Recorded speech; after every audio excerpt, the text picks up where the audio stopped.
Hey everyone, Peter Zeihan here, coming to you from an exciting hotel room. It is the 2nd of November and the Federal Reserve just raised interest rates by another 0.75%. So I thought it would be a good idea to give you an idea of why the Fed is doing what it's doing and what that means for all of us. Normally, interest rates are a tool that is used to regulate demand. The idea being that when demand falls, you want to lower interest rates so you can get it back up and get some normal economic activity moving again. And in the case of the United States, most of our demand is coming from the millennial class, people who are aged in their 20s and their 30s, which is normal. This is the age group that normally is buying homes and raising kids and buying cars. Sorry, lost the word there for a second. And in that, this is no atypical period. But when the Federal Reserve looks around the world, they're discovering that the millennials in the United States don't have a lot of peers around the world. There aren't really very many German or Chinese or Japanese or Korean millennials at all. So it's not that the Fed is overly concerned about the current economic conditions with inflation, although they are, but they're really thinking to what happens the next time. Because we have a number of countries who cannot increase interest rates enough to regulate demand because they don't have demand. So if they raise them too high, too fast, or really moderately at all, it will be their last economic expansion.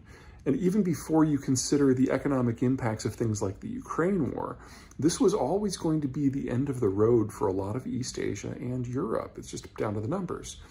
So when the Federal Reserve is looking at this, they're like, holy crap, this tool will work for us, but it won't work anywhere else. Which means the next time American demand falters, the next time the United States falls into recession, we better make sure we have as many monetary tools as possible. So they're not going to stop when rates get to 4%. They're probably not going to stop when rates get to 6%. 6% is kind of like their minimum for what they need in the midterm to deal with the next economic crisis. So you shouldn't expect the Fed to stop because there's a lot of whinging. Now, on the topic of whinging, there's going to be a great deal, and I would say that it comes from two places. Number one are those industries that have boiled up over the last 15 years in an environment of basically having free capital. We had interest rates at 0 for a decade, and in many cases, interest rates went negative either because of central banks doing it directly like they did in, say, Europe, or indirectly like the United States did with its quantitative easing programs. But regardless, when money is free, all kinds of weird shit happens. Past periods of low interest rates gave us the Chinese boom. Well, that's over. Past periods gave us the Japanese boom. That's over. Past gave us subprime. That's over. In the current boom, we're getting cryptocurrency. And this is no different from any other technological marvel that we've had in previous economic expansions. So you should expect high credit costs to affect it just like everything else. The tech sector in Silicon Valley writ large is more aware of this. They've been around a little bit longer, but it's no surprise to anyone in San Jose that they're facing massive crunches because ultimately tech requires a lot of young people and a lot of capital. The capital is necessary to pay the young people to do all the big think work, to operationalize the technologies, to prototype it, and then to get them out there and keep them updated. That's all very expensive. And if the cost of capital doubles, quadruples, or more, that becomes harder. So whether it's a prospective technological marvel or something that's a little bit more bread and butter, like, say, Twitter or Facebook or Tesla, you should expect a lot of whinging as they're dealing with a capital environment that their business plans were not designed for. Second, the millennials.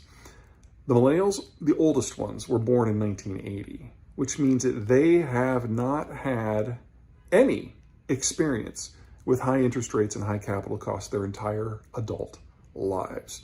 And yes, we have all heard about how life for the millennials has been so hard, but now it's going to be hard with 9% interest rates. Give you an idea what that feels like. At the fourth quarter of last year, it was still possible to get a mortgage at a 3% rate.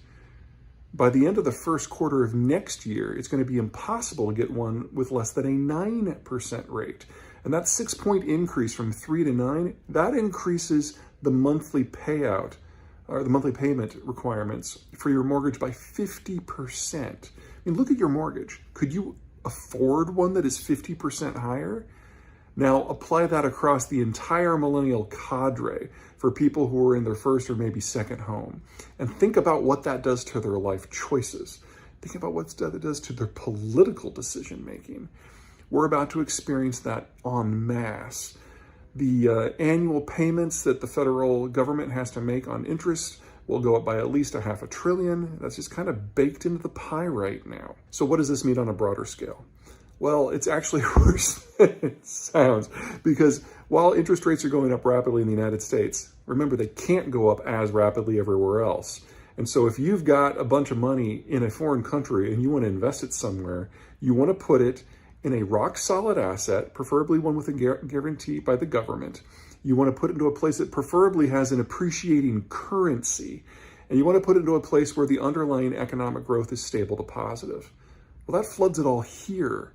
So at the same time rates are going up, we're also going to be seeing the United States hoovering up capital from the world over. And the country that I am most worried about is Germany.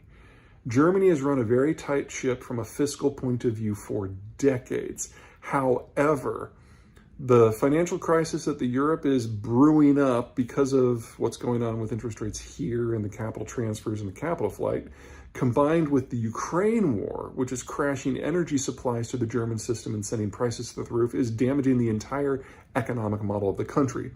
Also, Germany doesn't have a lot of young people anyway, so they depend upon exports, and anything that slows down the world writ large is devastating for them.